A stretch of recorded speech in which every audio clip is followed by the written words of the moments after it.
brings you in today? Me and my husband, we don't want to have kids yet, and my periods have been pretty bad. They've been pretty painful, and so I just wanted to know what the options were for birth control. And I've also heard some things about birth control that it can cause like infertility in the long run, and also like really mess with my hormones.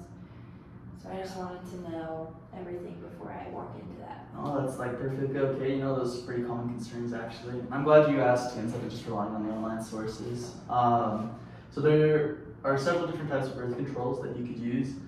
They don't all work the same way.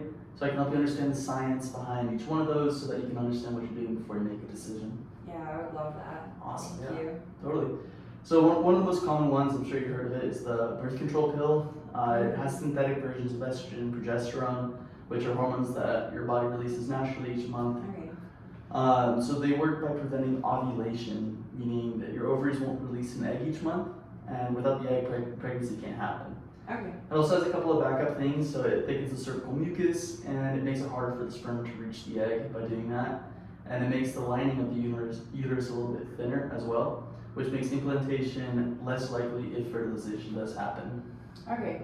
So it like stops ovulation, which is the main thing, and then like has two other preventative. Yeah, two other backups. Okay. Yeah. Sweet. Yeah, so preventing ovulation is the primary mechanism, but also, like the other two, just have a little bit more protection to it.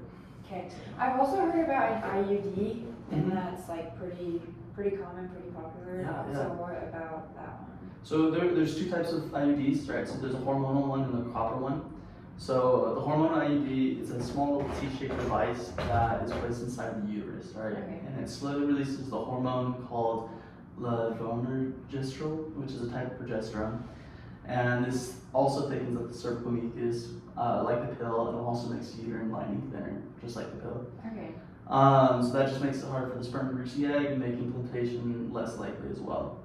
So in some women, it suppresses ovulation too, but it's not its primary mechanism, and it can last from like 3 to 8 years as well. Years. Yeah. Dang, that's a long time. It's a pretty long time, yeah, that's for sure. There's also the copper IUD, right, which is actually completely hormone-free. So instead of hormones, the copper actually makes the environment a little toxic to sperm, which the copper reduces the sperm lumen and reduces the survival rate of the sperm as well, making fertilization highly unlikely. And it also creates a little bit of a local inflammatory response in the uterus that prevents fertilization even more. And that can work up to 10 years. 10 years. 10 years, That's yeah. a really long time. So would any of the birth controls that we talked about so far prevent, like cause infertility in the long run? Because I want to be able to have kids eventually. Yeah, totally, yeah. It's actually a pretty common myth. So current research shows that fertility returns pretty quickly. So after stopping taking the pill, fertility usually returns within a few weeks, and then after the removal of the IUD, fertility usually returns pretty much immediately. Dang. Okay. Yeah. So it's not gonna like damage the ovaries or anything. Birth control really prevents pregnancy while you're using it, but once you're off the pill, once you remove the IUD, you can have babies again. Okay, that's great that the birth controls aren't permanent. It's just temporary. Exactly, yeah.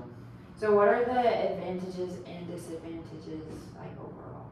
Yeah, so some major benefits include that birth control is extremely effective. Many hormonal methods reduce painful periods as well.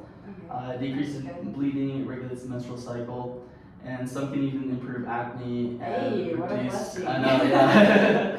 And it also reduces the risk of ovarian cancer, which is also a really good benefit.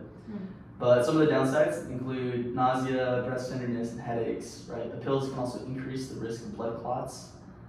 Especially in smokers, so please don't smoke. And copper IUDs can also increase cramping and bleeding during the first few months as well. Okay. So I was wondering, but it makes me feel better. I feel like social media portrays it a lot differently. Totally. Dangerous.